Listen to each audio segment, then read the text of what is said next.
एवं संस्कृत का अध्ययन जिसको नहीं है उसके लिए गुरुदेव ने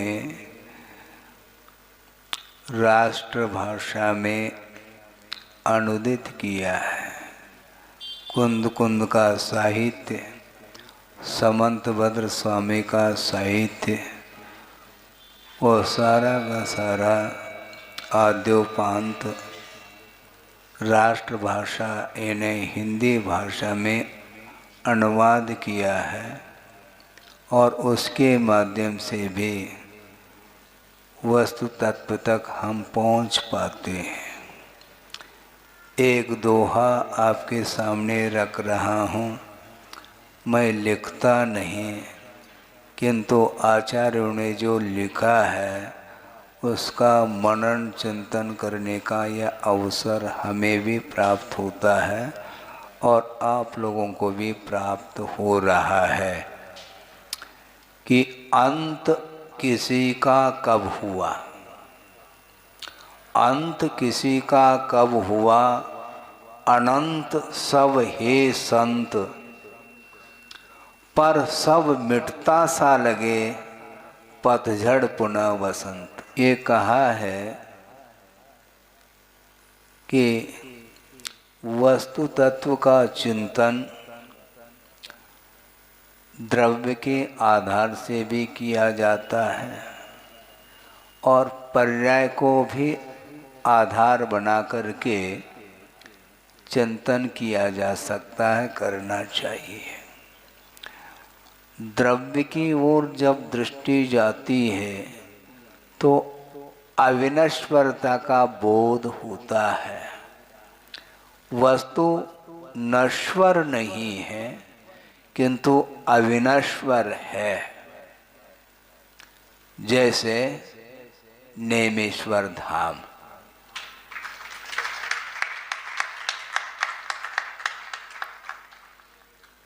उसी प्रकार प्रत्येक द्रव्य अविनश्वर है। जब अविनश्वर है तो भीति किस बात को लेकर के होगी? मुझे कौन मार सकता है, मेरा विनाश कौन कर सकता है? नहीं कर सकता। तो अपने आप में धैर्य आ जाता है, साहस आ जाता है। और वैराग्य को प्राप्त करना चाहो तो द्रव्य का चिंतन न करें, पर्याय का चिंतन करें। प्रति समय वस्तु मिटती जा रही है पर्याय की विशेषता से। पर्याय की अपेक्षा से प्रतिपल वस्तु मिट रही है।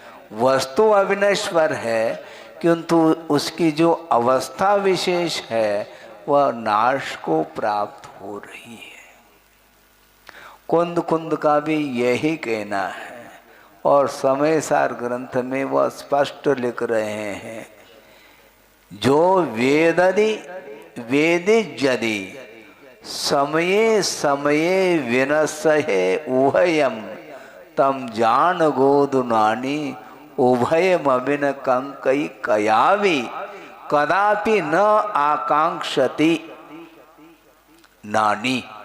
ज्ञानी कभी भी आकांक्षा नहीं कर सकता, क्योंकि आकांक्षा करने वाला वह भी मिट रहा है और जिसकी आकांक्षा की जा रही है वह भी प्रतिपल नष्ट होता चला जा रहा है। तो मैं किसकी इच्छा करूं? बार बार बार बार संसारी प्राणी की इच्छा हमेशा बनी रहती है। मुझे ये प्राप्त हो, मुझे ये प्राप्त हो, मैं इसका स्वामी बनूं, मैं इसका स्वामी बनूं। तो सामने वाला वह सेवक हो गया आपका, ये तो क्लियर कट है। आप यदि किसी का स्वामी बनते हैं तो वह सामने वाला आपका सेवक माना जाएगा। इसलिए आचार्य कहते हैं सभी स्वामी बने तो ज़्यादा बेटर है।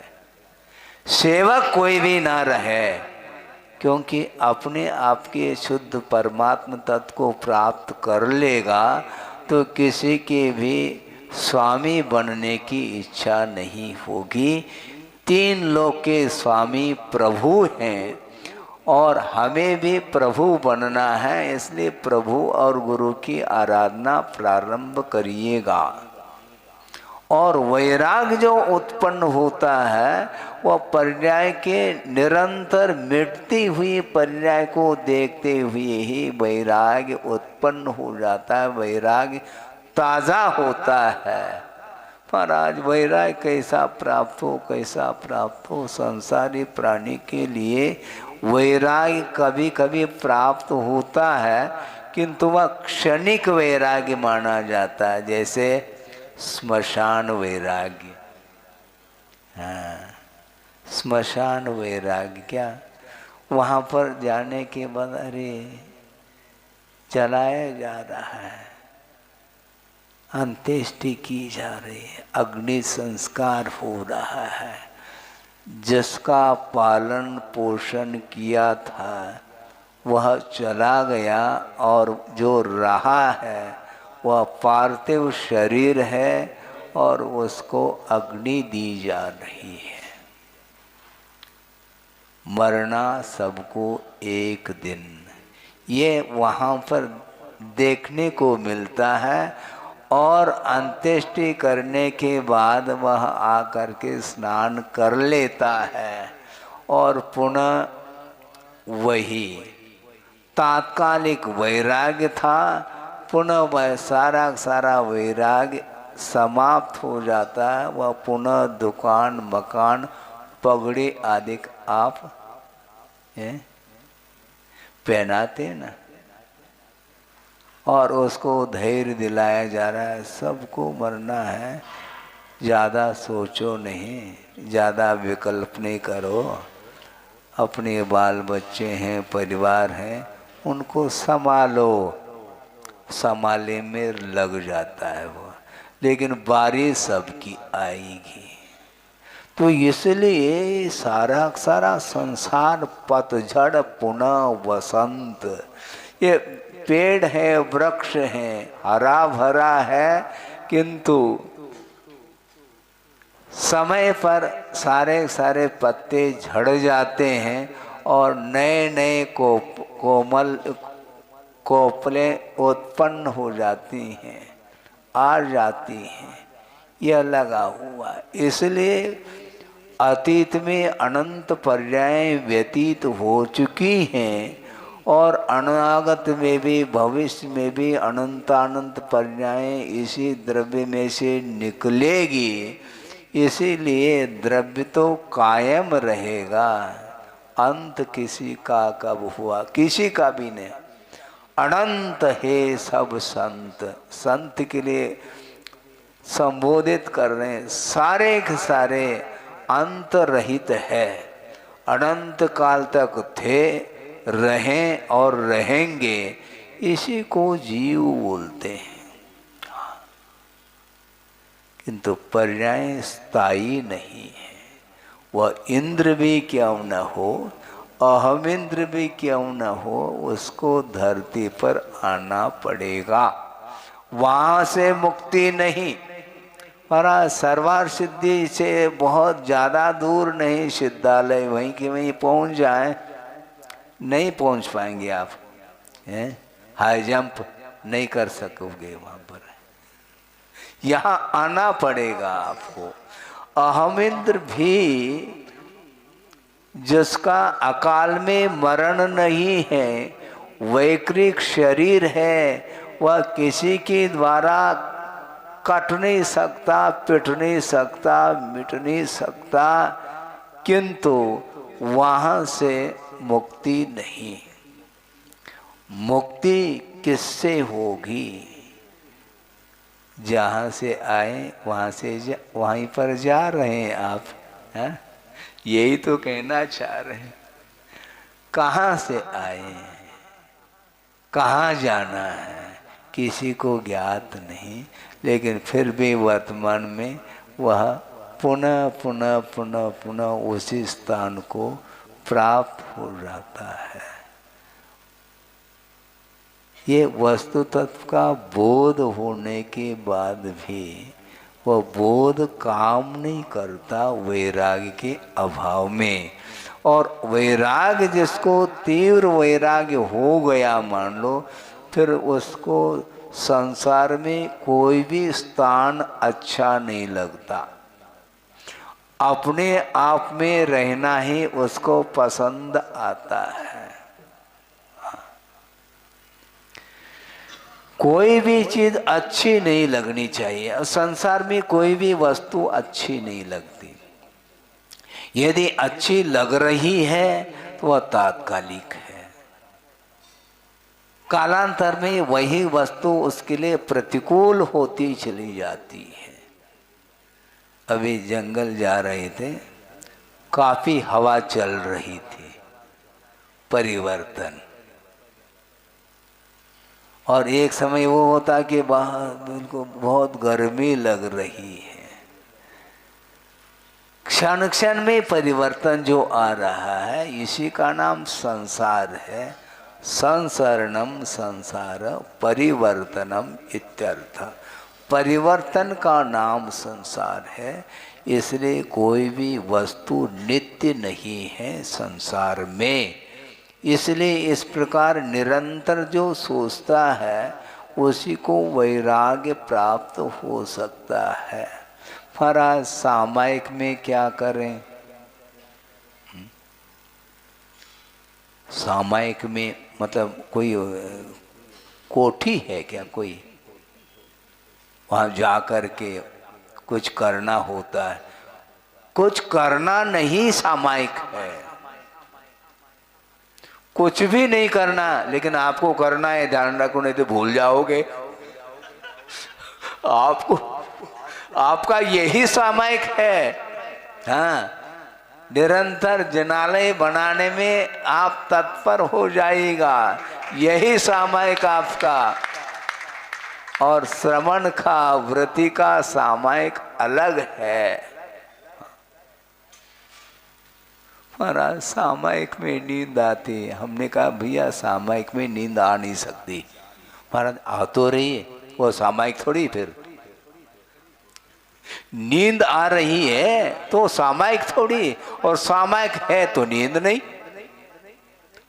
कहने में आता है सामायिक में ऊँग रहा है, सामायिक में ऊँग नहीं सकता वो सामायिक है ही नहीं। महाराज हमने देखा वो पूरे सामायिक तक ऊँगते रहे। हमने कहा तुमने भी सामायिक नहीं किया, क्योंकि तुम्हारी दृष्टि भी उसी ओर रही है। तुमने सामायिक क्या करे मुझे बताओ। यदि तुम सामायिक कर रहे होते तो सामने वाला सामायिक कर रहा है कि नहीं कर रहा है ये भान आपको थोड़ी होता है। आपका ध्यान उसी ओर है, सामायिक की ओर ध्यान नहीं है तुम्हारा। इसको बोलते हैं सामायिक। द्रव्य सामायिक, क्षेत्र सामायिक, काल सामायिक, ये सामायिक के भेद किए हैं। सामायिक का सही मायने में अर्थ है समता। सामायियम नाम, समता का नाम सामायिक कहा। कितने क्षण के लिए हमारा उपयोग साम्यता का अनुभव करता है हमें बताओ। प्रतिपल कुछ न कुछ इष्ट और अनिष्ट के रूप में ही वह महसूस होता है, इसलिए वह सामायिक कर नहीं सकता। द्रव्य को लेकर के सामायिक, द्रव्य अर्थात कोई भी वस्तु, उसमें साम्य भाव। जहां पर चुनाव है वह सामायिक नहीं। जहां चुनाव है वह सामायिक नहीं, क्योंकि चयन करने का जो भाव है वह उसमें निश्चित रूप से वह इष्टानिष्ट की परिकल्पना कर रहा होता है। कोई भी वस्तु हो वह बुद्धि का विषय बनना चाहिए। उसमें कोई भी न हर्ष है न विषाद है, न हर्ष है न विषाद है। इस प्रकार श्रवण लोग प्रति समय अनुभव करते हैं। सामायिक आवश्यक अलग है और सामायिक चारित्र अलग है। सामायिक आवश्यक जो है वह 3 संध्याओं में बैठ करके आत्मा का ध्यान लगाना, तत्व चिंतन आदि करना, ये सामायिक आवश्यक के अंतर्गत आता है।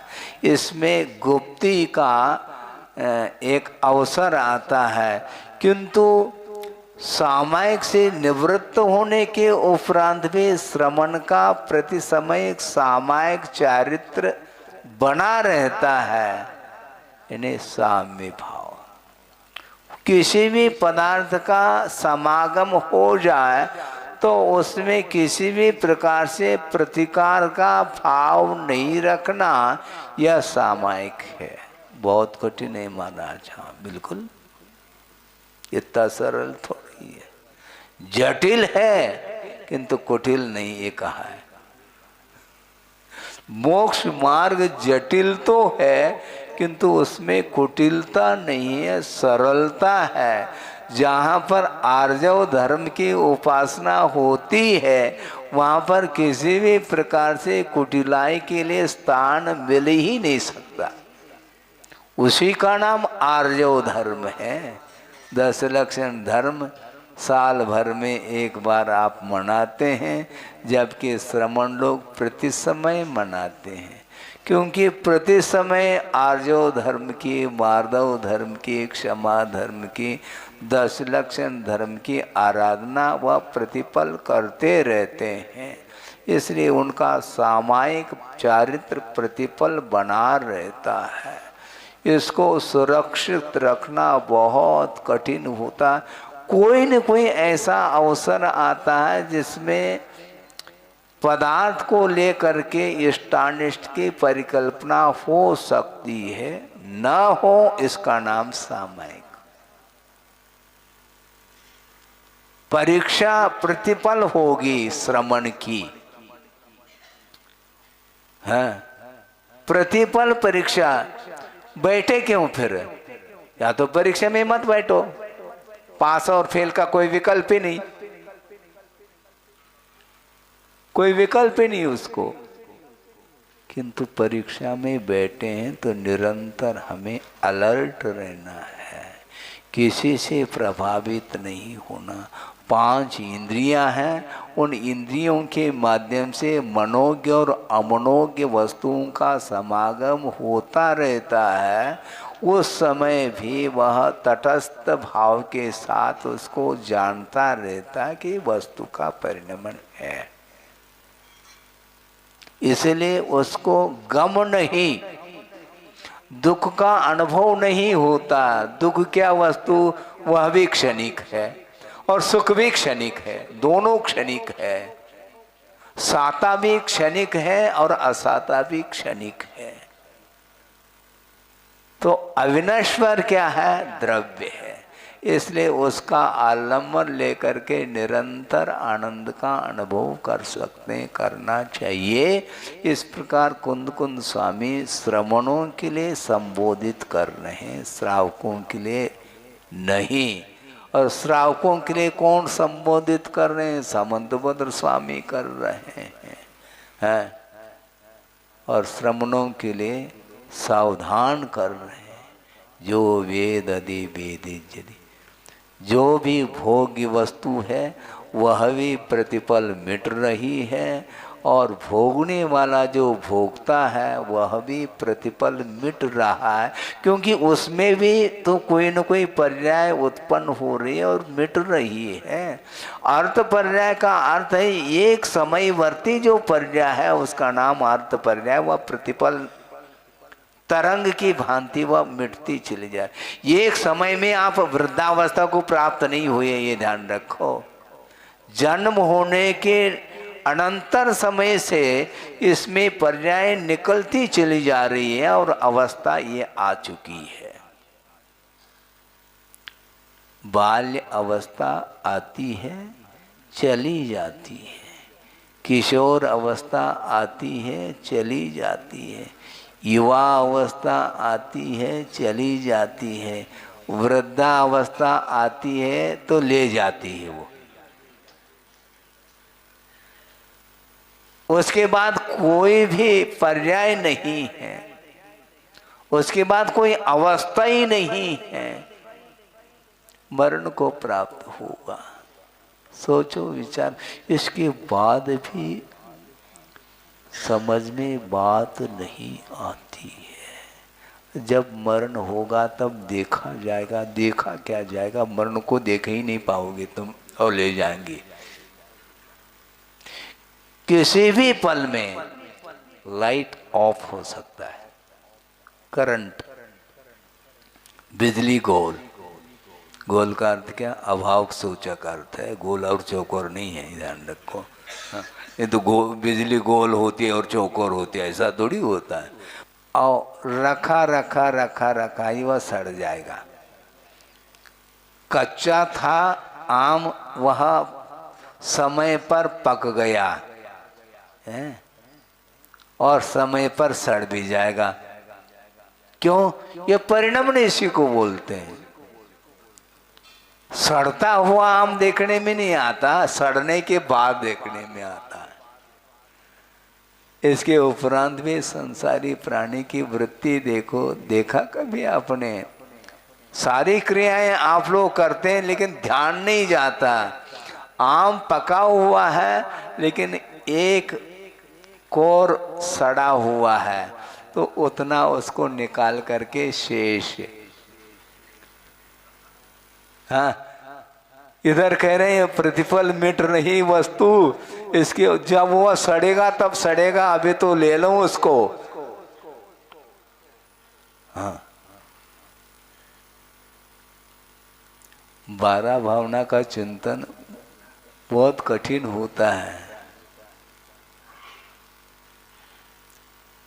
जब वस्तु महाराज अविनश्वर है, नहीं है, नश्वर है, इसलिए जल्दी जल्दी खाना चाहते हैं हम, ताकि कहीं मिट न जाए, ऐसा अर्थ लेता है वो। लेता है, बिल्कुल लेता है। हाँ।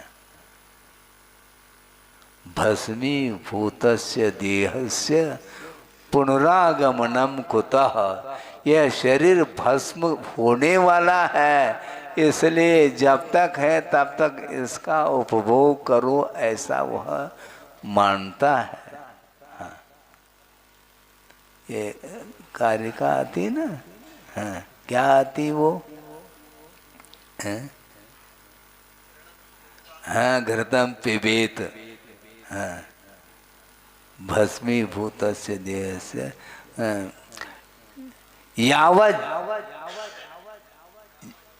जीवेत सुखी जीवेत, ऋणम कृत्वा घृतम पिबेत। ऋण ले ले करके घृत को पियो बोल रहा है, क्योंकि भस्मीभूतस्य देहस्य पुनरागमनम कुतः। यह शरीर भस्म होने वाला है, जब तक है तब तक घी को ऋण लेकर ऋण के माध्यम घी पीते जाओ, ऐसी उसकी धारणा है, चार्वाक है।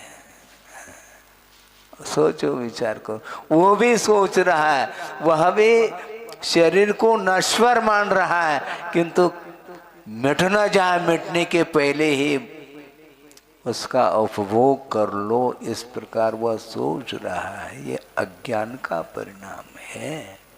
इसलिए आचार्य कहते हैं कि द्रव्य का चिंतन करने से भीति समाप्त होती है, तो पर्याय का चिंतन करने से वैराग्य उत्पन्न होता चला जाता है। जब सारा का सारा नश्वर है संसार, तो कौन मेरे हैं, मैं किसका हूँ? ऐसा बहुत कठिन होता है। क्यों? बहुत कठिन होता है। मैं किसका हूँ, मेरे कौन हैं, लेकिन कहना आसान है, लेकिन फिर भी वह छोड़ नहीं पाता। इसको बोलते हैं जबरदस्त मोह का प्रभाव है। लेकिन फिर भी मोह को कम करने का पुरुषार्थ तो आप लोगों को करना है। प्रतिशत के रूप में, परसेंटेज के रूप में भी यदि मान लो आप मोह कम करते हैं तो निश्चित रूप से आपका विकास होगा। जो अनंत आशा है भोगने की वह कम से कम समाप्त हो जाए तो थोड़ा बहुत, थोड़ा भी और बहुत भी है उसमें, थोड़ा बहुत का अर्थ क्या, ज़्यादा नहीं, इसका कहने का आशय है। पूरा का पूरा नहीं छोड़ सकते, कोई बाधा नहीं, किंतु परसेंटेज में आप छोड़िएगा। क्योंकि वह जिसको ग्रहण किया जा रहा है वह ग्रहण करने योग्य नहीं है, ये कहा गया। फिर किसके योग्य है महाराज? वो छोड़ने योग्य है। ग्रहण करने योग्य क्या है? ग्रहण करने योग्य तो मात्र शुद्ध परमात्मा द्रव्य है, वही ग्रहण करने योग्य अर्थात उपादेय हैं। बाकी सारे सारे पदार्थ ये हैं, ऐसा कहा है। पर वस्तु है, चाहे वह चेतन हो चाहे अचेतन हो, सब पृथक पृथक है। जब भिन्न है तो मेरा संबंध इसके साथ हो कैसा सकता है? शरीर का भी आत्मा के साथ जो संबंध है वह तादात्म्य नहीं है, वह पृथक है। क्योंकि शरीर का स्वरूप भिन्न है और आत्म तत्व का स्वरूप भिन्न है। आत्मा जब इसमें से, शरीर में से निकल जाती है तो ये शरीर पड़ा रहता है, फिर उसको लेकर के नहीं, क्यों नहीं बैठते? उसको क्यों ले जा रहे हैं स्मशान तक? जल्दी ले चलो, नहीं तो बदबू सड़ेगा, गलेगा। इसी का नाम पुद्गल है। पूर्णम गलनम इति पुद्गलम का। जो पूर्णता है, संगठित होता है और पुनः बिखर जाता है। बिखरना और संगठित होना यह इसका स्वभाव है। इसलिए इसके स्वभाव को देख कर के ही श्रमण लोगों को वैराग्य हमेशा बना रहता है। भिन्न भिन्न भावनाओं के माध्यम से अपने वैराग्य को वो दृढ़ बनाते रहते हैं। इसी प्रकार आप लोगों को भी बनाना चाहिए। तो मैं ये कह रहा था कि वस्तु के प्रति इष्टानिष्ट की परिकल्पना नहीं करते हुए उसको जानना, यह सामायिक कहा है। बहुत कठिन होता है, ये होना मुश्किल होता, लेकिन मुश्किल हो करना तो पड़ेगा। पुरुषार्थ उसी ओर हमेशा होना चाहिए। क्षेत्र सामायिक, इसी प्रकार किसी भी क्षेत्र में साम्य भाव रहे। लेकिन प्रारंभिक अवस्था में आप लोगों को जहाँ पर विशुद्धि बढ़े, जहाँ पर आपका धर्म ध्यान हो सके, उस क्षेत्र को ही अपनाना चाहिए। अन्य क्षेत्रों का संबंध छोड़ देना चाहिए। बड़े कितना ऐक्य है संबंध इसका। क्षेत्र भिन्न है, मैं भिन्न हूँ, फिर भी उसके साथ जो जुड़ाव है वह दूर नहीं होता, दूर नहीं होता। यहाँ से दिल्ली गए, मान लो, लौटेंगे, रिटर्न टिकट कौन सा? बोल नहीं रहे, सामायिक में बैठ गए क्या? रिटर्न टिकट सतना का लेंगे और क्या इसका अर्थ? सतना, हम सतना में रहते हैं। को आस्ते भगवान, तो आचार्य कहते हैं आत्मनि, और आप कहेंगे सतना। आप सतना का रिटर्न टिकट लेते, इसका अर्थ सतना के साथ आपका घनिष्ठ संबंध है। जहां जाते हैं वहीं पर वह रम जाता है। मान लो सतना छोड़ गए, कटनी में शिफ्ट हो गए, और कुछ लोग कटनी छोड़ करके सतना शिफ्ट हो गए। पंडित जी है ऐसा ही है, जन्म कहीं हो जाता है और कर्म कहीं करते हैं। ये होता है। ये अब देखो वो क्षेत्र कितना भिन्न है, इसके उपरांत भी उसके प्रति लगाव है। लेकिन मैं लोक में रहता हूं ऐसा कहने में आनंद नहीं आता। मैं भारतीय हूं, मैं भारत में, पूरे भारत में, लेकिन फिर भी भारतीय कहलाते हैं। हम एमपी के, पूरे एमपी में रहते हैं क्या? नहीं। फिर कहाँ? सतना में, पूरे सतना में। फिर घर में, पूरे घर में रहते हैं क्या? जहां पर जितना आपके लिए, शरीर के लिए स्थान चाहिए, उतने स्थान में ही आपका रहना होता है। इसके उपरांत भी व्यवहार में सब चलता रहता है। आचार्य कहते हैं मैं आत्मा में रहता हूँ, उसके बाहर नहीं रह सकता। को आस्ते भवान आत्मनि के, बहुत ऐसा लगता है कि मैं आत्मा में पहुंच गया। आंख बेचने मात्र से आत्मा में नहीं पहुंचता है, ध्यान रखो, लेकिन ऐसा होता है। बहुत कठिन है। जब शरीर छूटने लगता है तो उस समय आपको दुख क्यों होता है? जब आत्मा में रहते हो, को आस्ते आत्मनि, तो जब शरीर छूटता है उस समय भी आत्मा में रहो ना। दिक्कत क्या है इसमें? इसमें दुख का अनुभव क्यों करते हो? क्योंकि शरीर से वह अपने आप को भिन्न महसूस नहीं कर पा रहा है। शरीर में रहते हुए भी पृथक महसूस करना, ये आत्म साधना मानी जाती है। और कायस्वर का अर्थ क्या होता है? काय के प्रति उत्सर्ग, अर्थात उसके प्रति ममत्व भाव का त्याग, इसका नाम कायोत्सर्ग। जब कायेश्वर कर रहे हैं उतने क्षण के लिए तो कम से कम शरीर के प्रति ममत्व भाव छोड़ो। और ये कायेश्वर करने के लिए बैठ गए और मच्छर बैठ गया बीच में, यूं कर रहा है। ये कायेश्वर तो पूर्ण करो।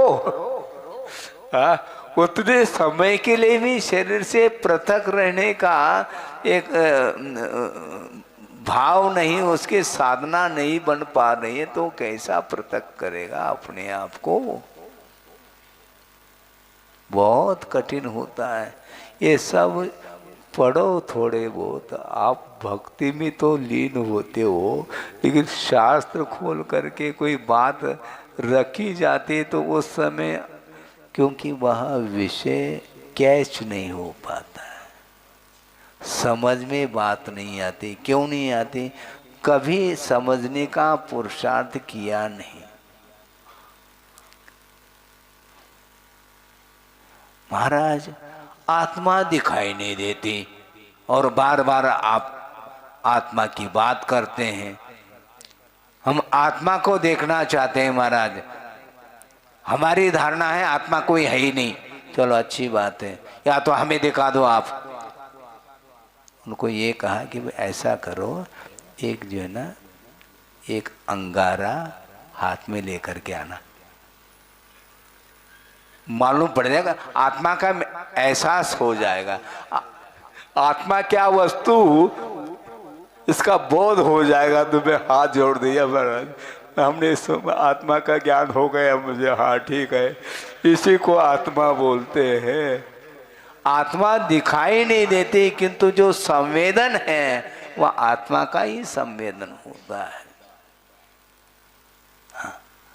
एक कांटा चुभ जाता है, निकालने का विकल्प, ये क्यों? क्योंकि शरीर को तो कांटा है, दर्द होता है? नहीं हो सकता है, लेकिन होता है डेड बॉडी में नहीं। कई लोग कहते महाराज ये तो पुद्गल की जड़ की क्रिया है। अच्छा, हमें समझाने लग गए तुम? ये जड़ की क्रिया है। जड़ की यदि क्रिया है तो मरण के उपरांत भी उसमें क्रिया देखने में आनी चाहिए। चलना फिरना, खाना पीना, सारी क्रियाएं जिस समय जीवित अवस्था में वह करता है, उस प्रकार वह मरण होने के उपरांत क्यों नहीं कर रहा? यदि जड़ की क्रिया है तो ये जड़ की क्रिया नहीं, ये आत्मा की ही क्रिया मानी जाती है। आत्मा के साथ संबंध उसका, जड़ के साथ आत्मा का संबंध है।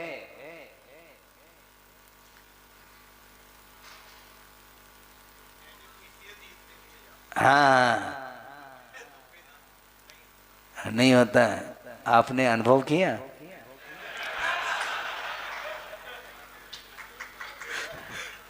सुनो, एनेस्थेसिया जब दिया जाता उस समय आपको होश नहीं, हाँ, संवेदन नहीं है, उसको शून्य किया है। उसमें जो आत्म प्रदेश हैं वह संकुचित हो चुके हैं, इसलिए उसमें एहसास नहीं होता।